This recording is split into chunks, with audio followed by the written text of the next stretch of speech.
c'est 2 associations qui participent sur l'intergénérationnel pour notre territoire, donc c'est une grande chance d'avoir ces acteurs-là. Et donc moi je suis juste là pour faciliter les choses et que des actions comme celle-ci, des beaux projets puissent advenir dans notre territoire. Mais je vais les laisser se présenter. Didier, explique-nous ce que c'est que le racontoire, s'il te plaît. Alors le racontoire, c'est un projet que grâce à Thomas, à la communauté de communes, on peut mener à bien, qui consiste à recueillir les témoignages d'anciens, qu'ils soient en maison de retraite ou qu'ils soient à domicile. Les gens en général, les anciens, aiment bien raconter leur vie, et notamment leurs souvenirs d'enfance ou de jeunesse. Leur témoignage, il est recueilli par des jeunes, alors par des membres de l'association des colporteurs, mais aussi on travaille en lien avec la maison familiale rurale de Gugnier-Court, et il y a une classe d'adolescents, enfin c'est pas des adolescents, c'est d'étudiants plutôt, qui viennent interviewer ces adultes. Avec tous ces témoignages, les colporteurs vont écrire un spectacle qui sera joué via des marionnettes, mais qui pourra aussi mettre sur scène des volontaires, ça part toujours du volontariat, mais des volontaires qui sont de jeunes étudiants et où tout est libre des anciens pour jouer ce spectacle. Ce spectacle il sera aussi mis en musique grâce à l'association d'Isabelle Soulier, le Bao Pao. Et puis les décors seront fabriqués par les colporteurs et les jeunes et les anciens qui le veuillent, puisque dans l'association on a aussi un peintre caricaturiste qui saura donner le coup de main. Ce qui est important pour nous, c'est de permettre la transmission et la réception de témoignages. Et c'est pas que les anciens qui racontent aux jeunes, c'est aussi les jeunes qui interrogent, qui comparent, c'est un vrai partage intergénérationnel. Alors c'est un gros boulot de coordination, mais c'est pour ça aussi que Thomas est là, parce qu'il y a 25 structures du territoire de la communauté de communes de Bruyères, Vallon des Vosges, qui participent à ce projet. Donc c'est quelque chose de relativement important. C'est financé par la conférence des financeurs, je crois qu'il faut le dire. Et l'objectif est de jouer ce spectacle dans les EHPAD, mais éventuellement aussi dans les salles des fêtes des villages d'ici la fin de l'année. Donc là, on est en pleine phase de recueil de témoignages.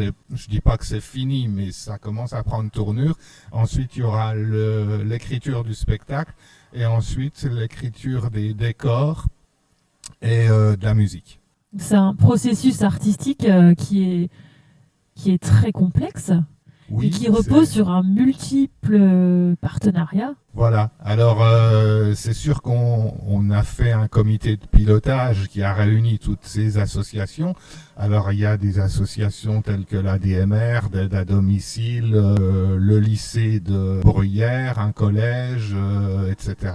Vraiment de nombreuses associations et structures. Il y a aussi les municipalités qui prêtent des locaux et qui mettent à disposition des moyens matériels. C'est sûr que le travail de coordination, c'est un vrai travail en soi. C'est pour ça qu'on est content de compter, de pouvoir s'appuyer aussi sur Thomas pour ça, parce que nous, on est plutôt sur la partie témoignage et écriture et conception du spectacle. Et alors, si tout va bien, mais tout ira bien, ce spectacle, il pourrait aussi faire l'objet d'un livre enrichi par tous les témoignages des anciens, et il sera aussi filmé pour servir de support à des débats intergénérationnels à l'avenir. On voit comment la création artistique est un vrai outil de dynamisation du territoire, de valorisation du lien social et puis de facilitation du lien intergénérationnel. Oui, tout à fait, c'est ça, c'est vraiment partager, c'est un mot qui est parfois galvaudé, mais là c'est les premiers témoignages qu'on a. Je cite juste un exemple, des anciens qui racontent que gamins pendant la guerre, ils allaient ramasser des doryphores à la demande du maître d'école. Et puis il y a une étudiante qui était là et qui écoutait et qui à un moment donné me chuchote dans l'oreille, mais monsieur, c'est quoi les doryphores? Vous voyez, donc des choses comme ça. Donc je lui ai dit, posez la question à la dame qui a 90 ans et qui raconte. Et du coup, il s'est engagé un dialogue. Et je suis sûr que des petits faits comme ça, il y en a plein. Et ce qui m'épate, c'est que les anciens ont vécu parfois des choses très difficiles, notamment pendant la guerre, les privations, l'une dont le père a été fusillé quand même. Et il n'y a aucune rancœur, il y a beaucoup d'humanité là-dedans. Il n'y a pas de manichéisme, voilà, c'est très très humain. Et je pense qu'on est dans une société qui a besoin d'humanité. L'histoire avec un petit H qui traduit l'histoire avec un grand H dans sa plus belle vérité. Oui.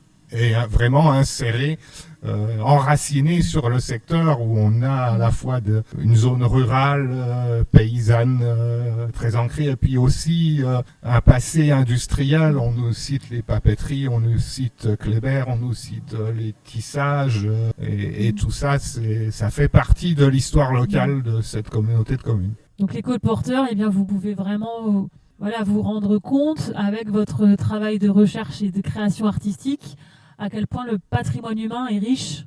Tout à fait. Et qu'on ne doit pas l'oublier. Pour moi, c'est central, je veux dire. L'existence humaine, c'est transmettre, et se projeter dans l'espace et dans le temps. C'est vraiment fondamental. Et je suis heureux que des anciens, même s'ils sont nonagénaires aujourd'hui, soient encore en capacité de se projeter dans l'espace et dans le temps en racontant un peu de leur vie. On a hâte de découvrir le résultat de cette aventure, Didier, et tu nous donneras, j'espère très vite, les dates de ce spectacle.